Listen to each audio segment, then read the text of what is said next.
I'm ready to take all iPads out of my house. Dude, tell me about it. They're just so weird.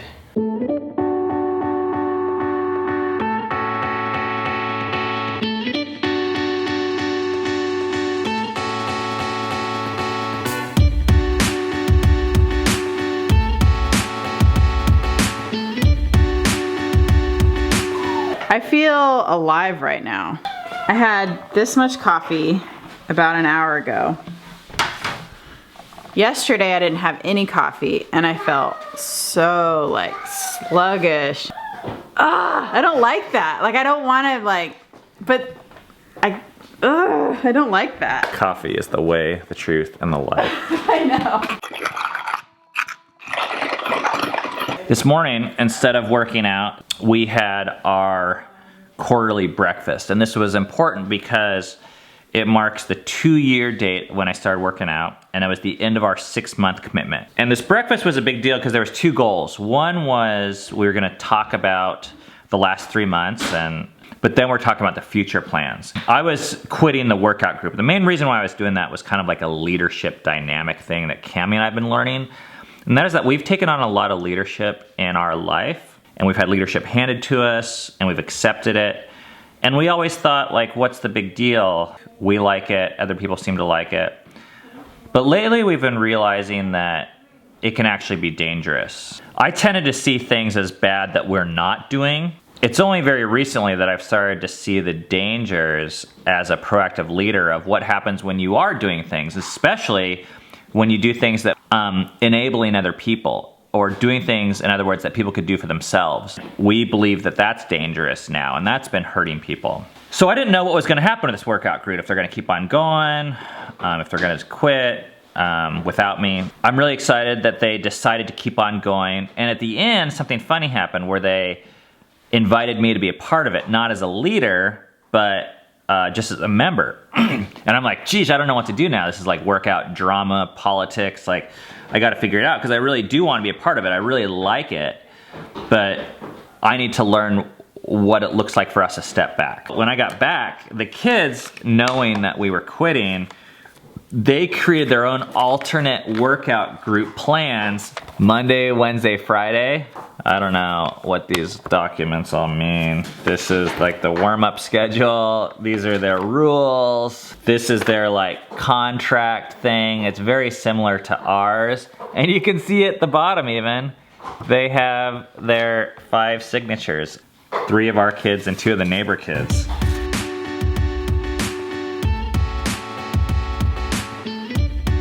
Today is a huge day. It is the last day to accomplish my goal of finishing the rough draft of my book before New Year's.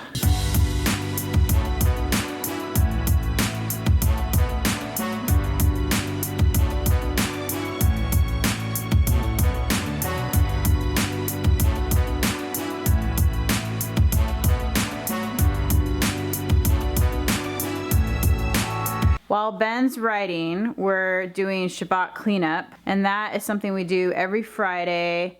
We just clean up the house and do more of the deep cleaning to get ready for Shabbat, which is Friday night and Saturday. I give each of the kids jobs to do. It's hard. It's hard because I am managing everyone and making sure everyone's doing their jobs. And that, in a way, is harder to do than if I were to do everything. And at one point I was doing everything, but we believe it's really important for the kids to learn how to work and to clean and to pick up. I did it. I finished my 21st chapter. This is a total of 129 single-spaced pages right now. That's how many words it is. That feels so good though. I met my New Year's goal. This book is a long ways from being finished though, but it feels good just to be done. I've learned with this project, all I can do is take one step forward from where I'm at right now. Kids are still cleaning, but now I'm going out to lunch with my parents.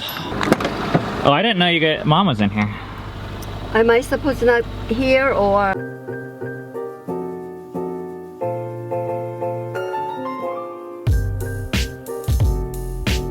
There's a 10-minute wait, so I'm gonna do some shopping.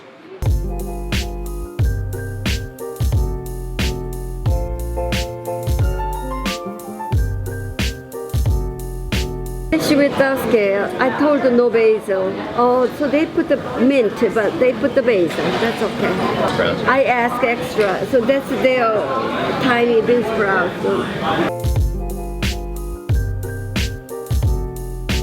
Here's the moment you've all been waiting for. Who's gonna pay? All right, which one do you guys think I should choose? That one or that one? Mom, which one should I choose? You choose, you're a big boy. If you were gonna choose, which one would you choose? Alright, let's go that one.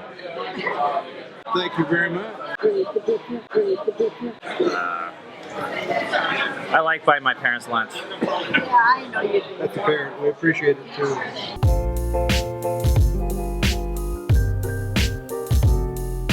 Man, it feels like nap time. I don't know why all of a sudden I feel so tired, like I could just lay down and take a nap. You should follow my example. I went to bed late last night, plus the baby wakes me up every 1 to 2 hours. I just got pretty darn tired.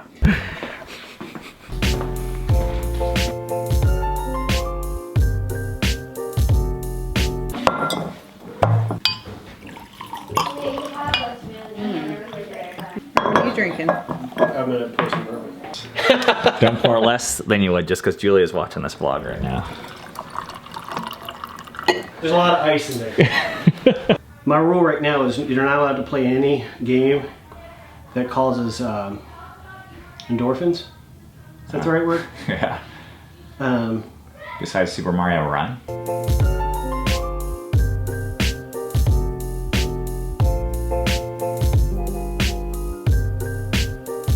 You want to come over here? No, but I only have this chair. It is time for Financial Friday.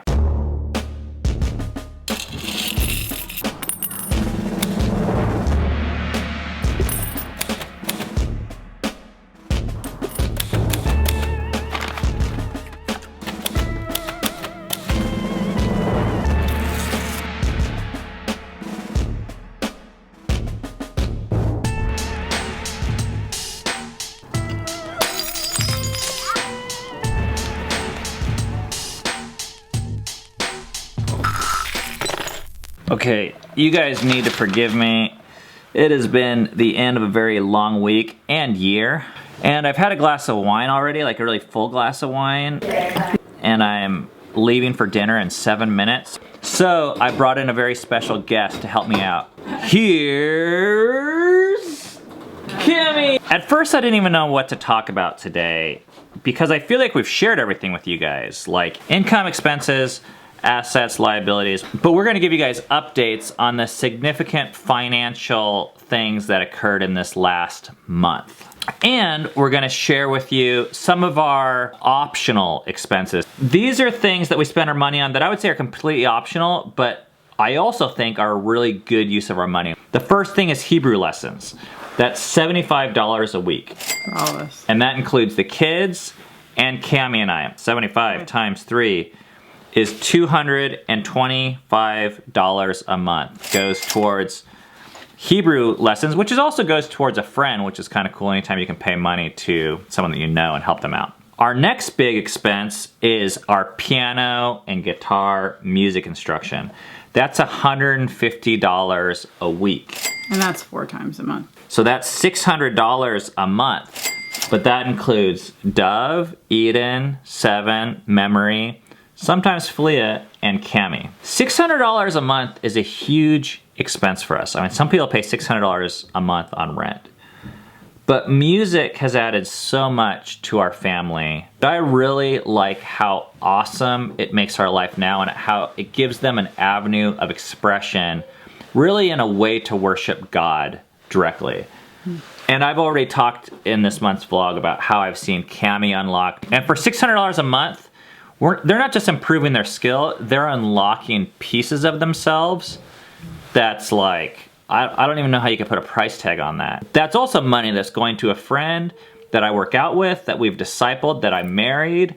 If any one of our kids is like me and they're more musically inclined, which I think some of them are, this is going to be so valuable for them as adults. Dance, we just started 2 months ago. That's $50 a week, which could end up being $200 a month.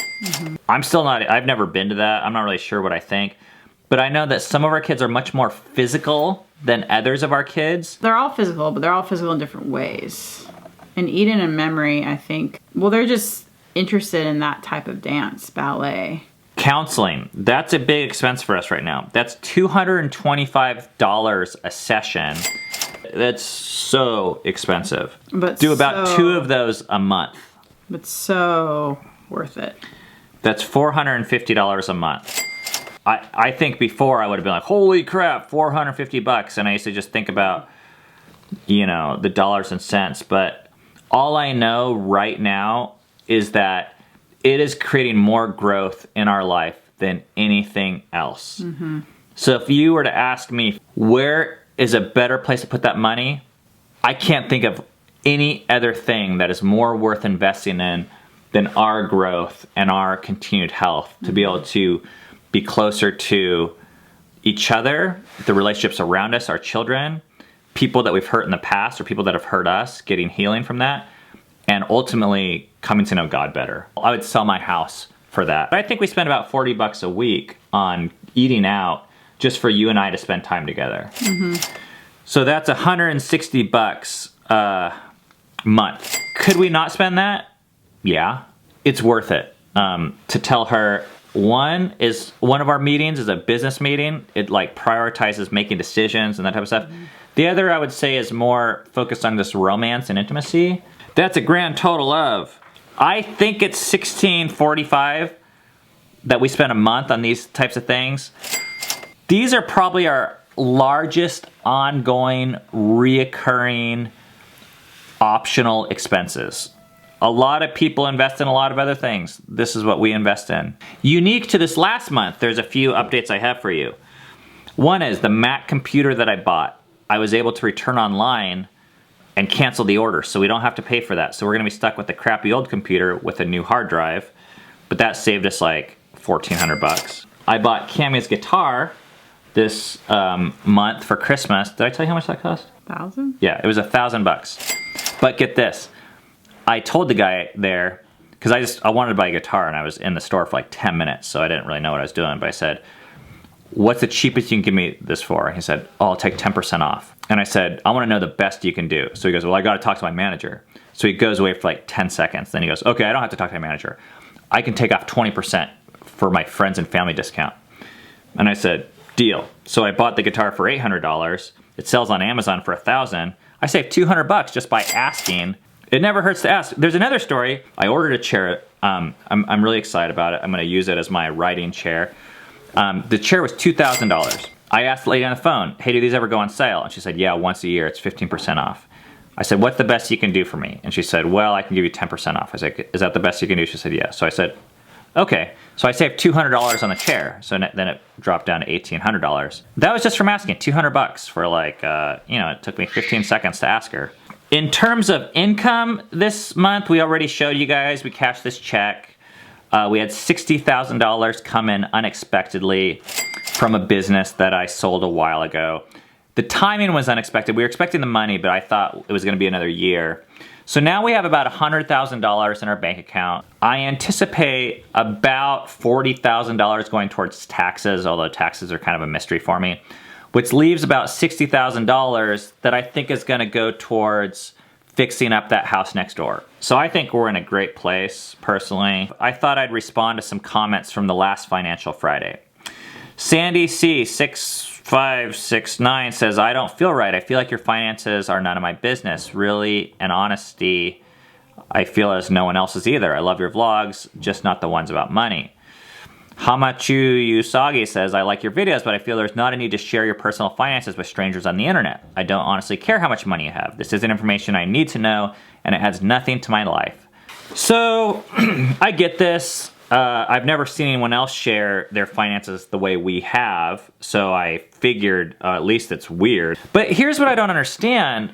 Why do you just not want to know about the money? It's one thing if you think, oh, we shouldn't be watching people's lives on the internet. I mean, we talk about sex and parenting and our food and our coffee and our headaches. But why is it that money is one of those things that's like, oh, that's off limits? I don't think it is good to just pick and choose, oh, hey, I want to just know certain things, like just the pieces that are entertaining, but I don't want to know like how it works or the unentertaining parts. So the reason why we share our finances specifically is because if you're fascinated by our life, whether it's for entertainment or learning or challenging or just getting pissed off, I actually want people to have a fair shot at understanding how it works. And money is a huge part of our life. Mm-hmm. And I think by not acknowledging it, the people that I hear that say money doesn't matter, they're actually more controlled by money than people who just choose to acknowledge it. So that's why we're bringing it up. We believe it is a part of life. We do have to face it. Ignoring it is not a good thing. I don't know if we do it in the best way. Brooke says, I actually very much appreciate this because to me it confirms your commitment to transparency before God and man. It's another example of the way you've applied living with intention, even to your finances, kind of putting your money where your mouth is. And it's also a great example of the concept of reaping what you sow. And also I love how you emphasize not finding comfort in the temporary or worshiping dollars, basically knowing that it will come and go. Thank you, Brooke. I've had a number of successes in business, like I've made $1 million a year numerous times. I've sold businesses for 6 figures. I was voted Entrepreneur of the Year. And for a while I thought I was a really good businessman. But now I don't really think so. I don't see myself that way. I just see myself as living by certain principles as consistently and as honestly as I'm able. And I actually think that that's done good for our business and finances and is responsible for what you see in our life. But I think almost anyone can do it, at least take steps towards achieving freedom. And I hope that our episodes about money help you guys get more freedom. And maybe you're like us, you're like not even good at business. You know, I don't understand how to read like spreadsheets or profit and loss statements, and I was on a board of a company for a while and I don't think I did a very good job. I think there's different aspects of being a good business person. Yeah. And I think you have other stuff you haven't mentioned that makes you a good businessman. Innovation, creativity. Yeah, they've made me money and they've lost me money. I don't know, business is like almost a whole separate thing in a way. I guess I don't know, like, what's the definition of business? I want to be good at life. Is that a thing? I don't know. I don't know if I'll ever really succeed in business the way some people will, but I've had to let that go. But I want to be satisfied that I'm pleasing God, which is different, you know. Sometimes that's really bad business moves. We gotta go to the car. Oh yeah, we got 2 minutes. Okay, let's go. It is the end of the week and we're heading to Super China Buffet for our Shabbat meal. I don't know about you, but I am ready to rest and I'm thankful that we can do that. Yeah. We're thankful that we don't have to do anything to earn that rest, and that rest comes from Jesus, and we're thankful for that. We'll see you next year. Ready guys? 1, 2, 3. Shabbat Shalom!